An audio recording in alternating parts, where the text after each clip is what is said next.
Hi guys, कैसे हैं आप लोग। आशा करता हूँ आप लोग बहुत बढ़िया होंगे। और आज हम परसेंटेज पे दो नए तरीके के सवाल लेके आए हैं जो कि एकेडमिक एग्जाम्स में आते ही आते हैं। और हम आज आपको एक नई ट्रिक सिखाएंगे मल्टीप्लिकेशन की, जिसमें यदि किसी भी संख्या के यूनिट प्लेस पे 5 है तो उसको हम पलक झपकते ही कैसे निकालें। और एक और बेसिक क्वेश्चन दिखाएंगे जो कि परसेंटेज का ही है, वो आपकी समझ को बढ़ाएगा। तो हम शुरू करते हैं सबसे पहले स्क्वायर की टेक्निक। अगर हमें किसी संख्या जिसके यूनिट प्लेस पे 5 है, मान लो ये 5 है, फिर 15 है, फिर 25 है। यूनिट प्लेस पे क्या है? 5। 35 है, 45 है, 55 है। ये नंबर है, हमें इसका क्या निकालना है? स्क्वायर। तो कैसे, बिना कैलकुलेशन करे हम कैसे निकालते हैं 5 का स्क्वायर? आपको अधिकतर लोगों को याद होगा 25। 15 का भी लोगों को याद रहता है 225 होता है। 25 का भी मोस्टली एनकाउंटर होता रहता है हमारा इस नंबर से, तो हमें पता है कि ये 625 होता है।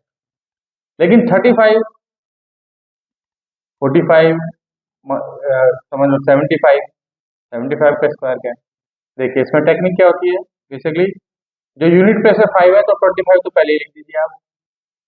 और जो बराबर में संख्या है 3, डेसिमल प्लेस, दहाई के स्थान पे जो आपकी संख्या आ रही है वो 3 आ रही है। इकाई में 5 है, 25 कर दिया। दहाई में अगर 3 आ रही है तो आप क्या करेंगे? 3 और उससे अगली 4, इनको मल्टीप्लाई कर दीजिए, क्या होगा? 12। और इसका ऐसे एज इट इज, ये आपका क्या होगा? 1225।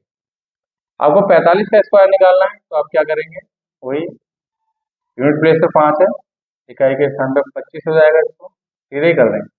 और 4 से अगला 5, 4 पंजे 20। 55 का स्क्वायर निकालना है, 5 पंजे 25, दहाई में 5 है, 5 एक 3, 3025।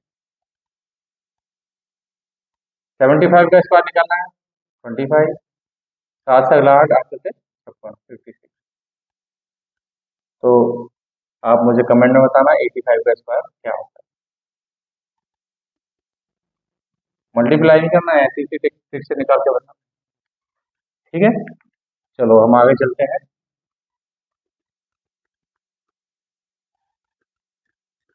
एक सवाल अक्सर आपने देखा होगा, आमना सामना हो ही जाता है इससे, कि यदि एक ही इनकम, दो व्यक्ति हैं ए और बी, उनकी इनकम को हम कंपेयर करते हैं, एक ए है एक बी है। हम कहते हैं ए की इनकम जो भी एक्स है और ये वाई है, तो ये कहता है कि ए की इनकम जो बी से वो 25%, बी की इनकम ए से 25% ज्यादा है, या ए की इनकम बी से 25% ज्यादा है। तो जिससे कंपेयर करें, ए की इनकम बी से 25% है तो ए को हम बी को ही मानेंगे, इसको 100 मान लो। और ये 25% एक्स्ट्रा होगी तो क्या हो जाएगी? 125। इनका रेशियो क्या आ जाएगा? 4 एंड 5। तो कहता है कि भाई अब देखो इसका एक्स्ट्रा कितना? 25% एक्स्ट्रा है, तो क्या हो गया? 1/4 एक्सेस है, इसको नीचे ले आओ। और यहाँ कहता है कि बी की इनकम ए से कितनी कम है। अब ये ज्यादा है तो ये कम होगी, कितनी कम है? इसका क्या है? 5, एक के नीचे 5 लिया। ये ज्यादा है, कितनी ज्यादा है? ये 100 को और 125 का हमने रेशो निकाल लिया, तो ये कितना हो गया? 4/5। जिससे पूछे ए बी से कितना ज्यादा है, बी को उठा के नीचे रखो। बी ए से कितना कम है, ए के इस मान को निकाल के नीचे रखो। अब 1/5 कितना होता है? ये अगर परसेंट में निकाले तो 100 से मल्टीप्लाई कर देंगे इसको, क्या आ जाएगा? ये 20%। यानी कि बी की इनकम ए से कितनी कम है? वो 20% है। और हम देखें भी 125, इसकी कितनी कम है? डिफरेंस है 25। परसेंट क्या है? 125 में से अगर हम इसको हटा दें 25 आएगा। ये इसका कितना है? 125। किससे? ए से कितने कम है? तो ए को नीचे रख देंगे, ये कितना है? 1/5, विच इज इक्वल टू 100 से मल्टीप्लाई करेंगे तो 20%।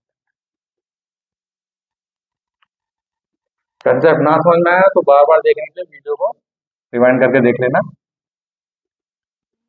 समझ में आ जाएगा आपको। बार बार देखेंगे तो आपको ये बिल्कुल याद आ जाएगा, टिप्स पे आ जाएगा। अब हम दो ऐसे सवालों करते हैं जो एकेडमिक एग्जाम्स में हमारा इनका आमना सामना होता ही रहता है। इसके हम ट्रिक भी बताएंगे कैसे जल्दी कर सकते हैं अगर कॉम्पिटेटिव में आते हैं तो, और एकेडमिक में आते हैं तो स्टेप बाय स्टेप करेंगे। पहला क्वेश्चन है, in an exam 90% of the student pass and 400 student fail.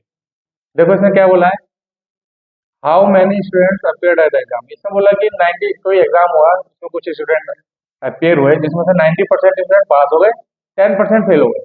भाई 90 फेल हो गए, 90 पास हुए तो क्या हुआ, 10 फेल हुए। इसमें दिया नहीं, इसमें नंबर दे दिया 400, तो 10% इज इक्वल टू 400। अगर आप कॉम्पिटेटिव एग्जाम में तो कहाँ से पकड़ेंगे, कॉम्पिटेटिव एग्जाम में आपको पकड़ना है 10% इक्वल टू क्या दे दिया, 400। तो नंबर ऑफ स्टूडेंट क्या आ जाएगा, इंटू में 10 कर दो, 10 इंटू में 10%। तो जब इधर 10 से मल्टीप्लीकेशन होगा तो इधर भी आप 10 से मल्टीप्लाई करोगे, आ जाएगा 4000। तो 100% वैल्यू क्या हो गई, 4000। इट मीन्स कि स्टूडेंट नंबर ऑफ स्टूडेंट कितने थे, 4000। ये तो हो गया आपका कॉम्पिटेटिव एग्जाम में इसको पकड़ने का तरीका। अकेडमिकली कैसे करना है आपको, अगर एग्जाम में आपको इसको स्टेप बाय स्टेप करना है तो कैसे करना है, जो चीज ज्ञात करनी है वो क्या मान लेते हैं, जो नहीं पता और पता करना है वो मान लेते हैं एक्स। नंबर ऑफ स्टूडेंट क्या हो जाता है, नंबर ऑफ स्टूडेंट एक्स हो गए। कहता है 90% ऑफ द स्टूडेंट पास, यहाँ पे कंपार्टमेंट नहीं है, या तो पास हुआ या फेल हुआ है। तो पास स्टूडेंट कितने हो गए, pass student equals to 90%। Then failed, failed student percent क्या होगा उनका, 100 में से माइनस कर दीजिए 90, इतने परसेंट आपके फेल हो गए, यानी कि 10%। और हमें नंबर दे रखा है कितने हैं ये, 10% ऑफ व्हाट, एक्स।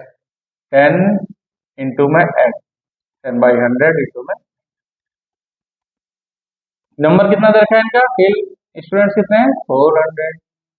तो ये 4 इंटू में नीचे से ऊपर आ जाएगा 100, और ये ऊपर का नीचे आ जाएगा 10, एक्स इक्वल्स टू, एक्स की वैल्यू क्या आ जाएगी आपकी 4000।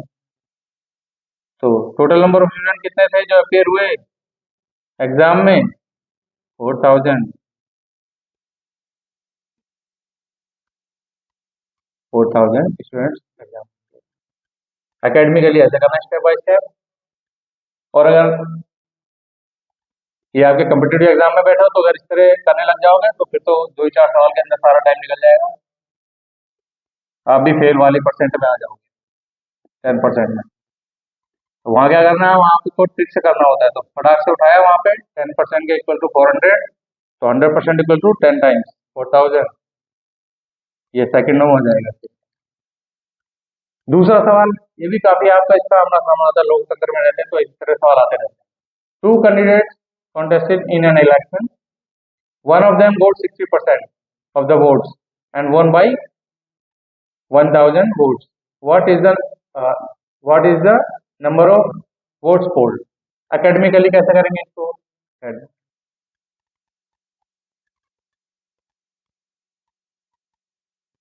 academically कैसे करेंगे,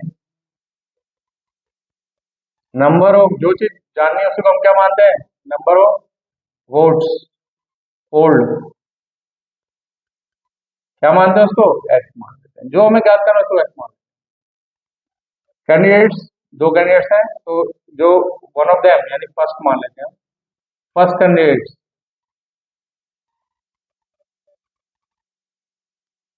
गोट how much, 60%। Then second candidate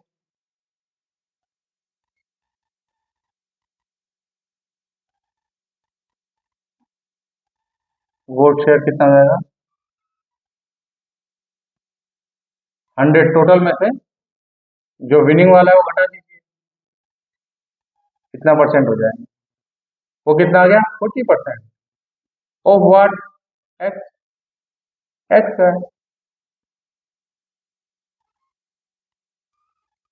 तो सेकंड कैंडिडेट से फर्स्ट हो गए 60, ये कितना हो गया, ये आया था 60/100 इंटू मैक्स। अब हमें क्या बताया कि 60 जो विनिंग का मार्जिन है वो क्या है, वो हमें दे दिया है। विनिंग मार्जिन क्या दे दिया है, 1000। तो जो विनिंग वोट्स है वो है 60/100 है, उसमें से हम माइनस कर देंगे जो सेकंड नंबर के कैंडिडेट को मिले हैं वो है 40/100, और कोई तीसरा कैंडिडेट ही नहीं, लोग ही मिलेंगे। तो 20/100 इंटू में एक्स इज इक्वल्स टू 1000। इसको हम लिख सकते हैं 1/5। तो x/5 is equals to 1000, x equals to 1000 into में 5, यानी कि जो टोटल नंबर ऑफ वोट थे वो क्या थे,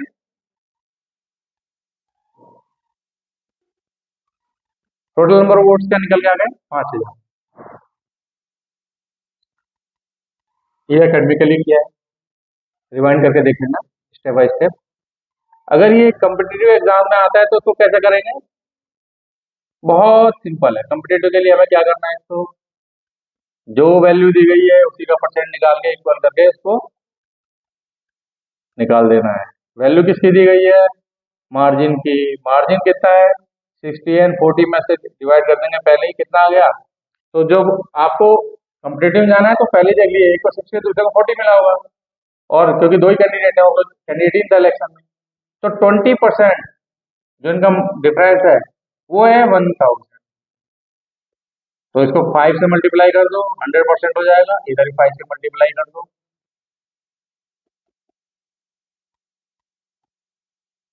तो 100% वैल्यू किसके बराबर हो गई, 5000।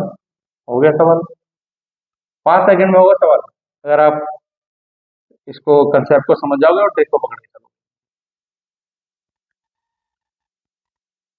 आई होप आपने परसेंटेज को थोड़ा और अच्छे जाना होगा और तेजी से सवाल करना सीखा होगा।